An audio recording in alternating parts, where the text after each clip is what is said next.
L'éducation sexuelle ou éducation à la sexualité informe sur la sexualité et ses enjeux.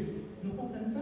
Ce n'est pas seulement savoir, mais savoir pour pouvoir agir et pour pouvoir faire la prévention. Elle transmet des valeurs et recommandations dès l'enfance en privilégiant la période de la puberté et de l'adolescence, qui est l'âge principal de l'éveil à la sexualité, par rapport au changement que Paul Timon a fait sans considération du sexe. Je veux parler de l'éducation sexuelle. Elle se poursuit potentiellement tout au long de sa vie, parce que ce n'est pas seulement pendant que jeune a besoin d'éducation sexuelle, pendant qu'on finit jeune, il faut éduquer notre cap venir. Donc c'est toute la vie. Pour l'UNESCO, au-delà d'apporter des connaissances sur l'anatomie, la physiologie et la fécondité, il s'agit aussi de favoriser l'expression et la discussion autour des émotions et sentiments amoureux, des pratiques sexuelles, de la santé sexuelle et reproductive, des notions de consentement et de respect mutuel.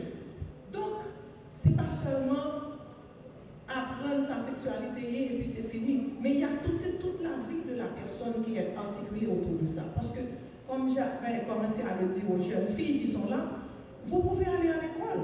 Et puis une grossesse vient tout chambarder. C'est comme si parce que la fille est enceinte, elle est marginalisée, discriminée, et puis elle perd toutes les opportunités. Mais si on fait l'éducation sexuelle, ça va permettre aux jeunes des deux sexes, et en particulier les filles, de prendre toutes les précautions et d'avoir toutes les actions qui sont importantes pour pouvoir faire la prévention. Parce que justement, nous sommes dans une société machiste.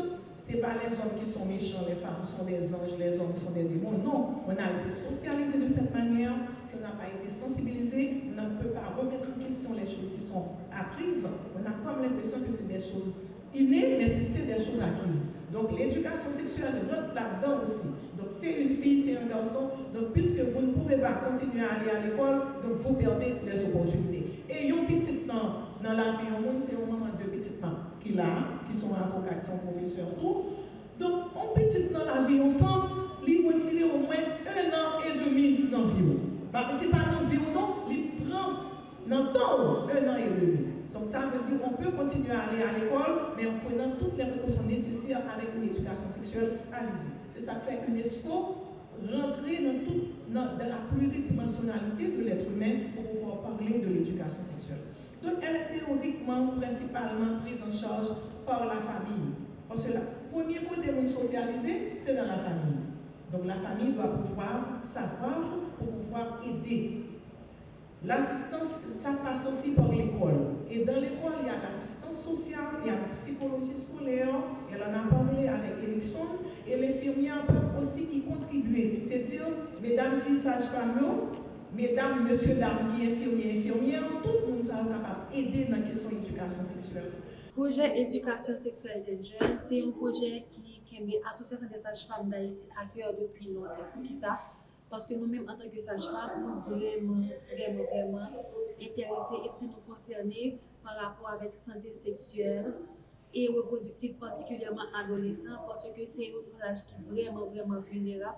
Côté que les jeunes, le plus souvent, il y a un manque d'informations fiables liées à la sexualité qui permet qu'ils prennent des choix qui ne sont pas nécessairement éclairés, qui permet qu'ils prennent des décisions et des comportements sexuels irresponsables qui le plus souvent mènent à soit une maladie sexuellement transmissible ou bien mènent avec une grossesse prématurée ou une grossesse précoce qui par la suite peut vraiment néfaste en termes d'impact sur la société humaine. Donc, l'association, ensemble avec CAID, la Fédération internationale de la planification familiale, est arrivée, mettre des projets sur pied côté que nous décidons, plus particulièrement les jeunes, parce que la sexualité c'est un sujet qui est assez tabou. Malheureusement, dans la société, nous, fois parents, n'ont pas d'idée pour faire éducation sexuelle jeunes. Et que jeunes, le fait qu'ils évitent parler de sexualité ensemble avec eux, pas nécessairement veut dire que je ne veux pas aller en relation sexuelle très tôt.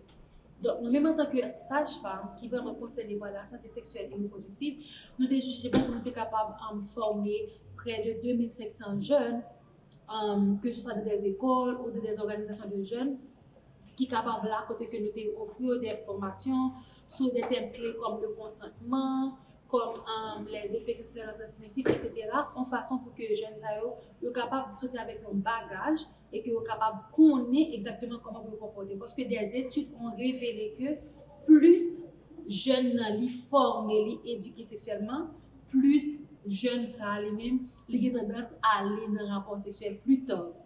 Ça que en peu de monde ignorer et que pas connaît, c'est que plus on éduquer jeunes, plus la tendance comporter beaucoup plus responsablement vis-à-vis de sexualité. Donc nous sommes vraiment impactés parce que nous sommes capables de voir résultats grossesse prématurée dans le pays et que tout ça que nous avons vécu, toute insécurité, toute gang, etc., tout banditisme qui a fait ravage dans le pays, c'est parce qu'il y a un pile de monde qui était fait qui pas préparé pour que la guerre dans la rue et que pas le choix quelqu'un bé aux âmes. Nous-mêmes en tant que ASFH, nous décidons de contribuer comme ça dans la société ça pour que nous-mêmes nous capables de porter pierre par nous et que nous capables de voir changement que nous inspirer en Haïti.